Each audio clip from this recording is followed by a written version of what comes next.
Assalamualaikum warahmatullahi wabarakatuh. Perkenalkan saya Siti Nurhalifa dengan NIM 210176, Prodi PPKN semester 4. Di sini saya akan menyampaikan materi kewirausahaan diajukan untuk memenuhi tugas ujian akhir semester mata kuliah kewirausahaan dengan dosen pengampu Bapak Muhammad Teguh Setiadi SEMM. Untuk materi yang pertama yaitu mengenai kewirausahaan, yang dimana ada pengertian, konsep, sifat, dan jenis-jenisnya. Dimana dalam pengertian kewirausahaan itu sendiri, kewirausahaan secara umum itu adalah suatu proses dalam mengerjakan sesuatu yang baru atau kreatif dan berbeda atau yang biasa disebut inovatif, yang bermanfaat dalam memberikan nilai lebih. Kewirausahaan adalah kemampuan manajer resiko atau risk manager dalam mengoptimalkan segala sumber daya yang ada, baik itu material, intelektual, waktu, dan kemampuan kreativitasnya untuk menghasilkan suatu produk atau usaha yang berguna bagi dirinya dan bagi orang lain. Materi yang kedua yaitu konsep kewirausahaan, di mana dalam konsep kewirausahaan itu yang pertama ada peluang usaha, di mana peluang usaha ini merupakan suatu kesempatan yang dimiliki oleh semua orang yang memiliki jiwa kreativitas dalam dirinya untuk memulai suatu usaha.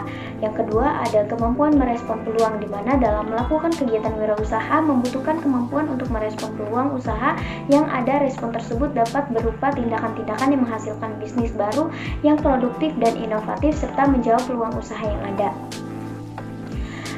Yang selanjutnya materi tentang kewirausahaan yaitu sifat kewirausahaan, di mana seorang wirausaha itu harus memiliki sifat percaya diri, gigih, berani mengambil risiko, kreativitas, dan juga kepemimpinan, serta selalu berusaha memberikan yang terbaik. Selanjutnya dalam jenis kewirausahaan itu ada bisnis retail, industri kreatif, dan juga memulai bisnis.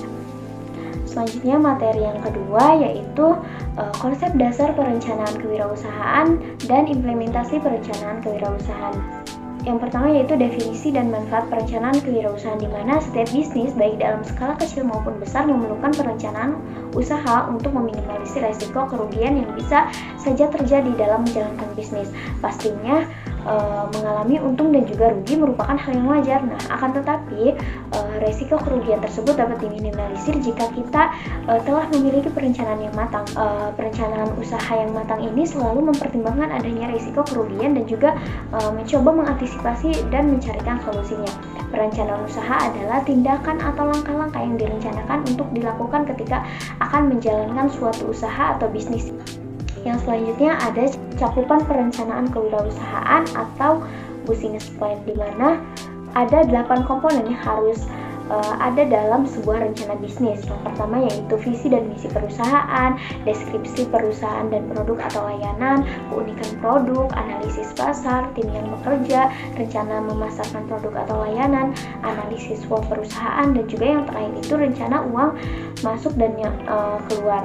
Nah, dalam implementasi perencanaan kewirausahaan itu sendiri, dalam melakukan proses implementasi perencanaan kewirausahaan, buat strategi wajib memperhatikan aspek yang dimana yang pertama itu siapa saja orang yang akan melaksanakan perencanaan kewirausahaan itu sendiri. Nah, apakah kompetensinya memadai atau tidak?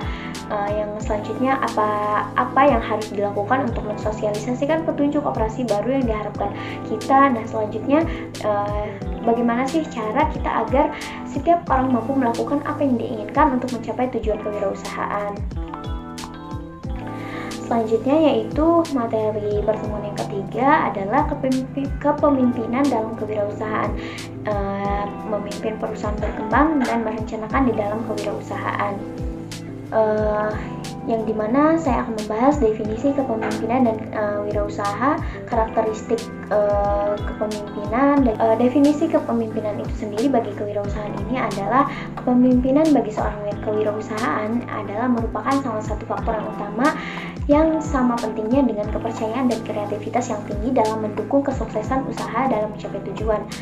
Apalagi dengan adanya MEA atau Masyarakat Ekonomi ASEAN, maka dalam dunia usaha ini dibutuhkan seorang pemimpin yang inovatif dan adaptif, kaya dengan pembaharuan dan juga tidak mudah dihambat oleh kejadian-kejadian dari luar. Nah, menjadi seorang wirausaha sebenarnya adalah orang yang mampu memimpin diri sendiri dan juga perusahaan tempat ia memimpin para bawahannya. kepemimpinan merupakan suatu pengaruh yang diberikan kepada orang lain untuk mempengaruhi tindakan mereka melalui komunikasi demi mencapai suatu tujuan dalam proses pembahasan selanjutnya yaitu karakteristik kepemimpinan. Nah, George R. Terry dalam bukunya Principle of Management menuliskan 10 sifat yang unggul, yaitu kekuatan, stabilitas emosi, pengetahuan tentang relasi insani, kejujuran, objektif, dorongan pribadi, keterampilan berkomunikasi, kemampuan mengajar, keterampilan sosial, kecakapan manajerial. Selanjutnya materi pertemuan 4 yaitu komunikasi dalam berwirausaha. Pembahasan yang pertama yaitu pengertian komunikasi dalam berwirausaha, di mana komunikasi merupakan elemen yang penting untuk membentuk kehidupan bersosial yang lebih baik. Selain untuk menyampaikan pesan dan berguna bagi kegiatan sehari-hari, komunikasi juga memiliki peran penting dalam sebuah bisnis. Nah, dengan komunikasi yang baik, pembisnis dapat menjual produk yang dimilikinya dengan lebih baik dan juga bisa menghindari terjadinya kesalahpahaman antara kedua belah pihak, yaitu pelaku bisnis dan juga konsumennya. Nah, komunikasi menjadi salah satu hal yang penting dalam menjalankan suatu bisnis atau perusahaan, di mana komunikasi ini bisa diartikan sebagai suatu komunikasi yang dilakukan secara verbal maupun non-verbal. Nah, di mana dalam komunikasi ini berisi pendapat, ide, gagasan, dan juga informasi. Yang kedua, fungsi komunikasi dalam berwirausaha, di mana fungsi komunikasi dalam berwirausaha itu sendiri antara lain yaitu meningkatkan pemasaran produk, meningkatkan kualitas produksi, meningkatkan kerjasama, meningkatkan kualitas pemimpin, dan selanjutnya itu menambah relasi. Nah, selanjutnya pentingnya komunikasi dalam berwirausaha. Komunikasi ini dalam suatu bisnis ini merupakan salah satu faktor terpenting dalam suatu usaha, karena memulai komunikasi yang baik dan benar, pembisnis dapat menjualkan produknya dengan lebih baik serta menghindari salah paham antara penjual dan juga pembeli.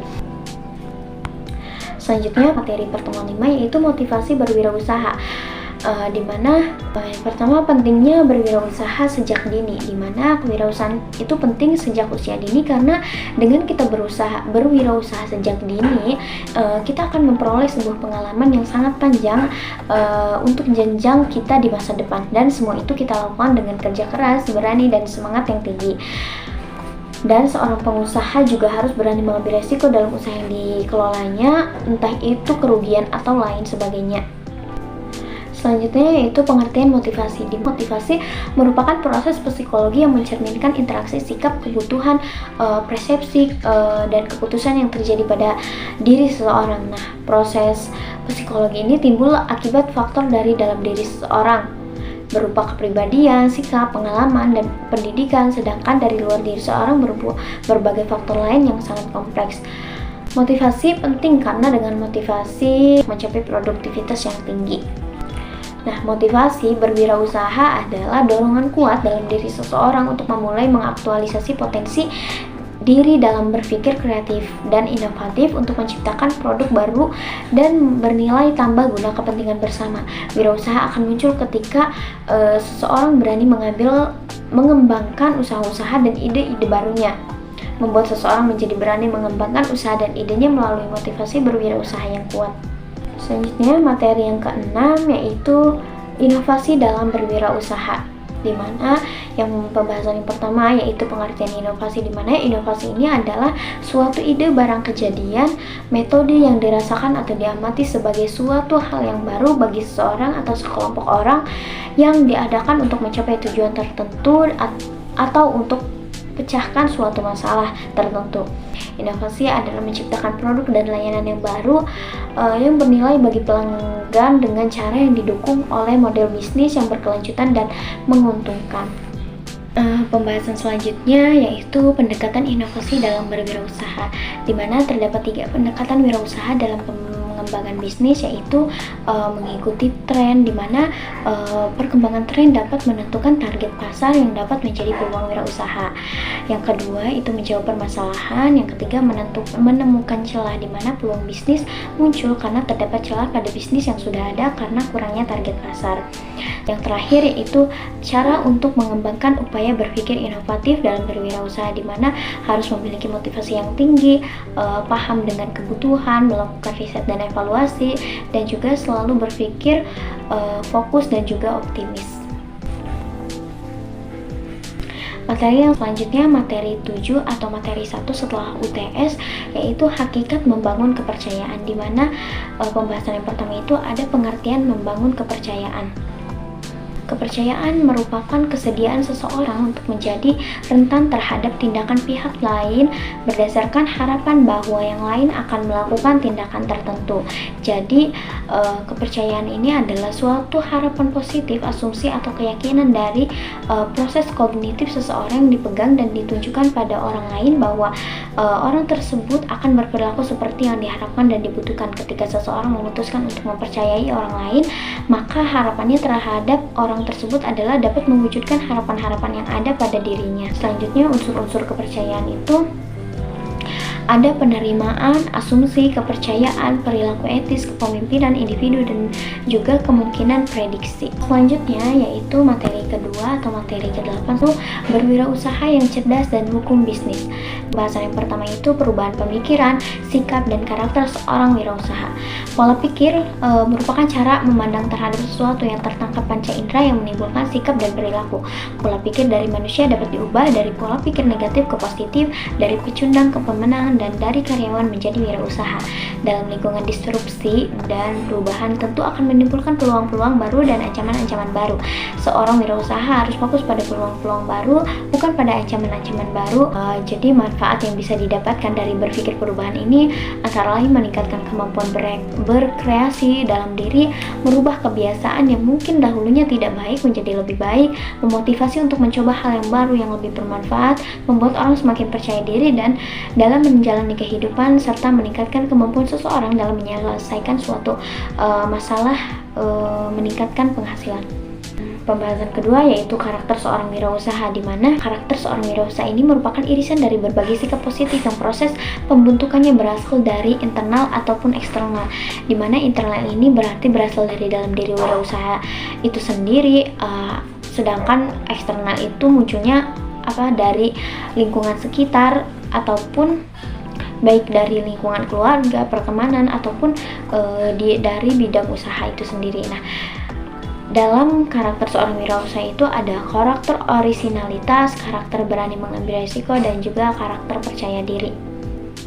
Selanjutnya yaitu pengertian hukum bisnis, di mana secara umum hukum bisnis adalah aturan yang mengatur kegiatan bisnis agar tetap berjalan sesuai dengan koridor dan adil.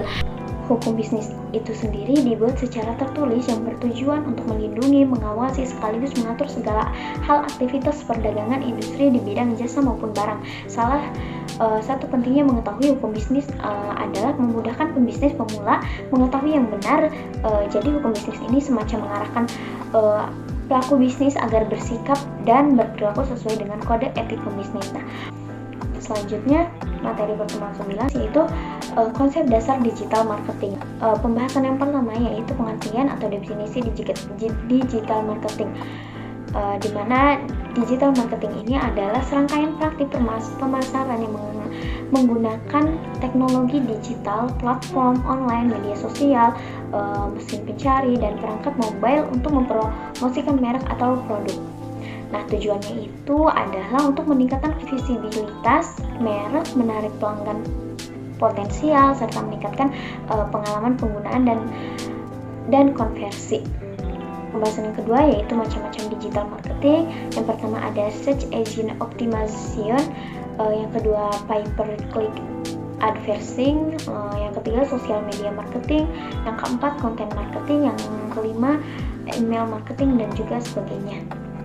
Pembahasan selanjutnya sosial digital marketing, di mana sosial media marketing adalah salah satu dari berbagai jenis marketing yang sekarang banyak digunakan. Nah, sederhananya itu marketing jenis ini memanfaatkan peran media sosial dalam proses marketingnya. Saat ini sudah banyak perusahaan yang menggunakan sosial media marketing. Marketing jenis ini memang lebih efisien jika dibandingkan dengan metode marketing konvensional. Selanjutnya yaitu materi 10 pengendalian dan etika dalam berwirausaha. Untuk pembahasan yang pertama yaitu definisi pengendalian. Pengendalian merupakan proses untuk memeriksa kembali, menilai, dan selalu memonitor laporan-laporan apakah pelaksanaannya tidak menyimpang dari tujuan yang telah ditetapkan. Oleh karena itu, adanya suatu langkah perbandingan antara hasil yang diterapkan dalam perencanaan untuk mengetahui dan menilai prestasi masa lalu serta meletakkan tanggung jawab jika ada penyimpangan yang terjadi. Dengan demikian, pelaksanaan akan lebih efektif dan efisien. Selanjutnya, etika dalam berwirausaha. Nah, etika pada dasarnya adalah suatu komitmen untuk melakukan apa yang benar dan menghindari apa yang tidak benar. Etika wirausaha adalah suatu kode etik perilaku aktor berdasarkan nilai-nilai moral dan norma yang dijadikan tuntutan dalam membuat keputusan dan memecahkan persoalan. Etika wirausaha sangat penting untuk mempertahankan loyalitas pemilik kepentingan dalam membuat keputusan dan memecahkan persoalan organisasi. Etika wirausaha dapat diartikan sebagai adat sopan santun, adat kebiasaan, dan aturan-aturan yang berlaku di lingkungan kewirausahaan. Oleh karena itu, seorang wirausaha itu harus memiliki budi pekerti yang baik, rasa sopan santun di dalam segi kegiatan kewirausahaan itu sendiri. Yang selanjutnya, tata krama di dalam segala tindakan dan perbuatan waktu berwirausaha, memiliki tanggung jawab pada usahanya, dan juga bersikap jujur dan benar sesuai dengan profesi usahanya. Selanjutnya yaitu materi 11 yaitu konsep dasar e-bisnis dan metode mempertahankan kewirausahaan digital. Jadi semakin maraknya perkembangan teknologi saat ini membuat manusia berpikir untuk menciptakan segala sesuatunya supaya bisa dilakukan secara praktis dan juga menghemat waktu dan biaya. Nah, dengan adanya perkembangan teknologi informasi dan komunikasi, tidak bisa dipungkiri sangat membantu dan bermanfaat bagi manusia. Nah, pengertian strategi bisnis adalah bisnis yang memanfaatkan penggunaan jaringan web, internet, extranet atau kombinasinya. Nah, e-bisnis punya kemiripan dengan e-commerce, tapi bukan hanya praktik jual beli produk atau servis secara online. Nah, proses bisnis yang melibatkan penggunaan teknologi elektronik e-bisnis jauh luas seperti manajemen rantai pasokan, pemrosesan pesanan, dan manajemen hubungan pelanggan. Nah, pada gilirannya, proses itu dapat membantu perusahaan untuk beroperasi secara lebih efektif dan efisien. Selanjutnya, meningkatkan semangat mengembangkan kewirausahaan, di mana semangat kerja sangat penting bagi para wirausaha karena dengan dilandasi oleh semangat kerja dalam menjalankan usaha akan diperoleh beberapa kebaikan, yaitu pekerjaan lebih cepat diselesaikan, tercapainya efisiensi kerja, tercapainya produktivitas kerja yang tinggi, dan lebih cepat mencapai kemajuan usaha.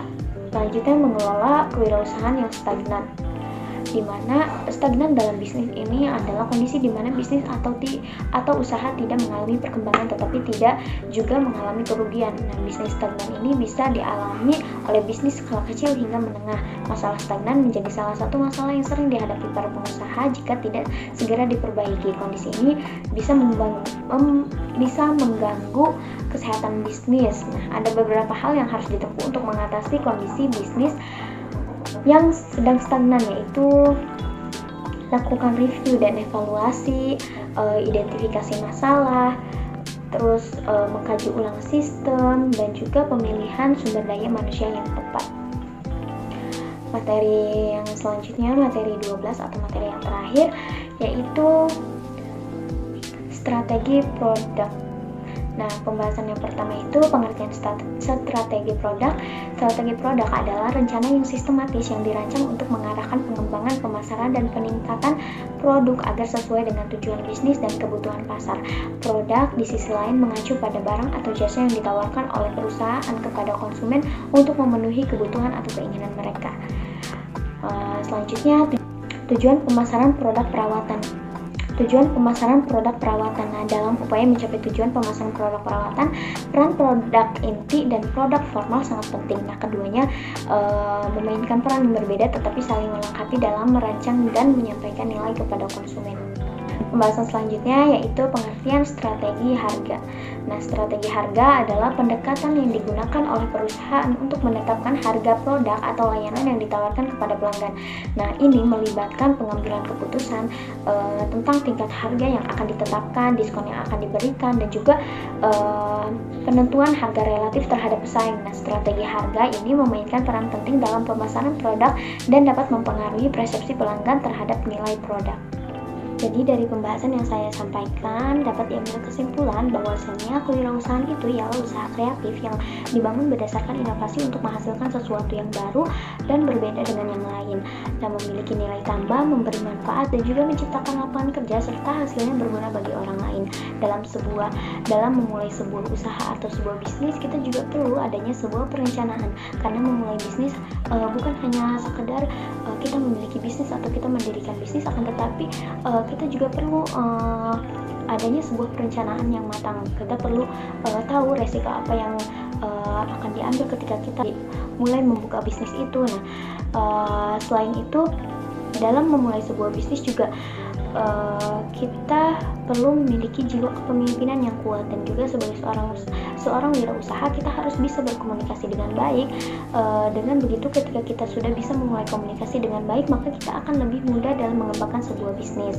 Selain itu, dalam memulai sebuah bisnis kita harus memiliki motivasi dalam berwirausaha. Nah, karena ketika kita sudah memiliki motivasi dalam mendirikan sebuah bisnis, maka kita ketika usaha kita sedang tidak stabil atau ketika usaha kita sedang turun, nah kita akan tetap semangat gitu dalam mengembangkannya, karena kita sudah memiliki motivasi yang tinggi untuk mengembangkan bisnis itu sendiri. Dan juga inovasi dalam berwirausaha juga sangat penting, karena ketika kita memiliki inovasi, kita tidak akan kehabisan ide untuk mengembangkan usaha kita. Jadi kita bisa memiliki solusi kreatif terhadap masalah yang sedang kita alami dalam usaha kita, dan juga sebuah peluang juga untuk kita untuk bisa meningkatkan atau memperbaiki kinerja usaha kita sendiri. Dalam berwirausaha, kita juga harus tahu yang namanya hukum bisnis, karena itu untuk memudahkan kita sebagai pembisnis pemula mengetahui yang benar, yang salah, dan yang salah. Nah, jadi dengan kita sudah mengetahui apa sih hukum bisnis itu, karena maka kita sudah tahu sebagai seorang pembisnis itu akan sebagai seorang pembisnis atau wirausahawan itu dalam bersikap dan berperilaku sesuai dengan kode etik hukum bisnis itu sendiri. Dan yang selanjutnya, seorang wirausahawan itu atau pembisnis juga harus mengetahui yang namanya digital marketing kan, karena zaman sekarang kan semuanya serba digital ya. Maka untuk itu ketika kita sudah mengetahui nih seperti apa sih konsep digital marketing itu, maka itu akan memudahkan kita dalam mengembangkan sebuah usaha kita. Contohnya dengan kita menggunakan digital marketing seperti sosial media, kita bisa memanfaatkan itu untuk mempromosikan bisnis atau usaha kita dengan contohnya mempromosikan bisnis atau usaha kita di Instagram atau di TikTok. Nah, itu akan memudahkan kita sebagai bisnis dalam mengembangkan usaha kita. Mungkin itu saja yang dapat saya sampaikan. Wassalamualaikum warahmatullahi wabarakatuh.